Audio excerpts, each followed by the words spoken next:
Guys आज है what Purnima का दिन। तो Vat Purnima is celebrated in the parts of Maharashtra and some parts of north. तो वट पूर्णिमा का अर्थ क्या है मैं सबसे पहले आपको बताता हूँ। What means banyan tree।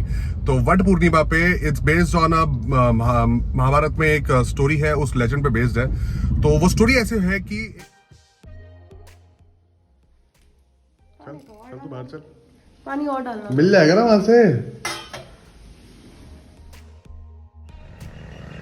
चल ऋतिका चलो। क्या वो देख रहा है मेरे को तो पैर में गया। हाँ तो मैं पकड़ लिया ना, इधर से चलना ऋतिका, इस साइड से चलना। ये ले गाड़ी बंद कर देता हूँ। ये है क्या? हाँ ये वो कर रही है ना लेडीज।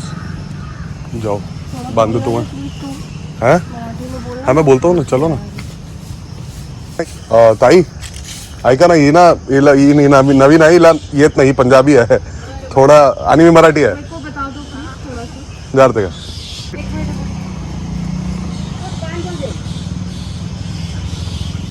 तो गाइस ऐसे यहाँ पे अभी पूजा होगी। पूजा में जो लेडीज़ हैं वो नीचे बैरियर ट्री के बैठती हैं और उसके बाद वो पूजा करती हैं।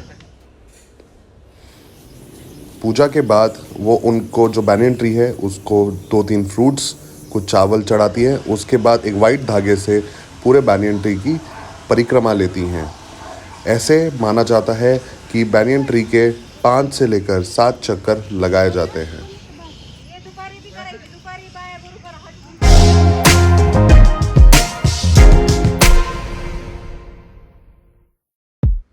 जैसे ही परिक्रमा खत्म हो जाती है तो जो भी आसपास की लेडीज हैं वो एक दूसरे को हल्दी कुमकुम लगाती है, जो कि एक मराठी ट्रेडिशन है।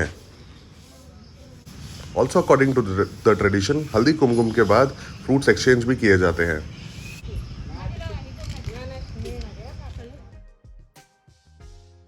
किंगडम के किंग एंड क्वीन है, उनको बच्चा नहीं हो रहा, so they are wishing for a sun.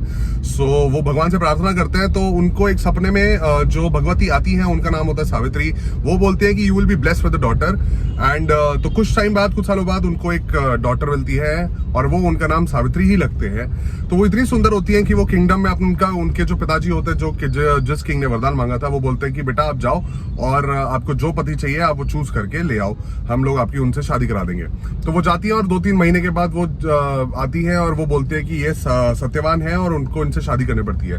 But होता यूं है कि उनके यहाँ पे एक पंडित जी हैं, वो बोलते हैं सत्यवान जो है उनकी तो डेथ हो जाएगी और उनकी डेथ लिखी हुई है अगले 1 साल तक। तो सावित्री बोलते हैं कोई बात नहीं, फिर भी मैं शादी करूंगी। She is there, she stands on her words.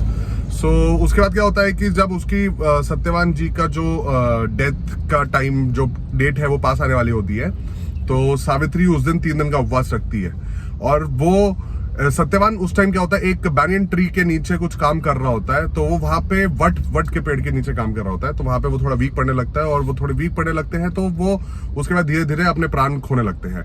तो सावित्री वहीं होती हैं। तो वो देखती है सावित्री की यमराज जी आए हैं उनकी सत्यवान की आत्मा लेने के लिए। तो वो बोलते हैं कि मैं भी आऊंगी पीछे पीछे। तो यमराज जब सावित्री का इतना प्रायश्चित देखते हैं कि ये बिल्कुल ही प्रण है, इन्होंने फास्ट रखा है 3 दिन से अपने पति के लिए, पति को वापस लाने के लिए, तो वो बोलते हैं कि चलो ठीक है, मैं तुमको 3 वरदान देता हूँ, 3 वरदान मांगिए। तो वो पहला वरदान मांगते हैं कि उनके जो ससुर होते हैं वो अंधे होते हैं, तो उनको सबसे पहले तो आंखें मिल जाए। उसके बाद उनके ससुर का जो किंगडम होता है वो इतना रिच नहीं होता है, तो उनके किंगडम को थोड़ा रिच कर दिया जाए, वो भी वरदान पूरा कर दिया जाता है। जो दूसरा वरदान होता है, दूसरा वरदान ये होता है कि क्या कहते हैं, उनके किंगडम में उनके जो ससुर जी है उनके 100 बच्चे हों। तीसरा वरदान ये होता है कि जो सत्यवान है उसके साथ उनके बच्चे हो और सत्यवान उनको खिलाए। तो यमराज जी थोड़े कंफ्यूज हो जाते हैं कि यार ये तो वरदान ऐसा मांग लिया जिसके अंदर मेरे को इनको जिंदा करना पड़ेगा। तो बट वरदान होता है। तो यमराज जी ने उनको जिंदा किया और उसके बाद वो बहुत ही अच्छी तरह से खुशहाल जिंदगी उन्होंने जी है। So this is the story behind what Purnima and from that particular day people keep a fast in basically the 15th, 16th और 17th in the month of May and June, and all the ladies who are married they express their love for their husband by doing this। एक banyan tree पे जाते हैं, banyan tree में जो पूजा करते हैं थोड़ी सी, उसके बाद जो एक धागा, व्हाइट धागे से पूरे बैनियन ट्री के अराउंड 4-5 सर्कल्स लगाते हैं for wishing their husband to live a long life. So this is the story behind Vat Purnima. If you don't know, here's the knowledge for you. And take care. Bye-bye.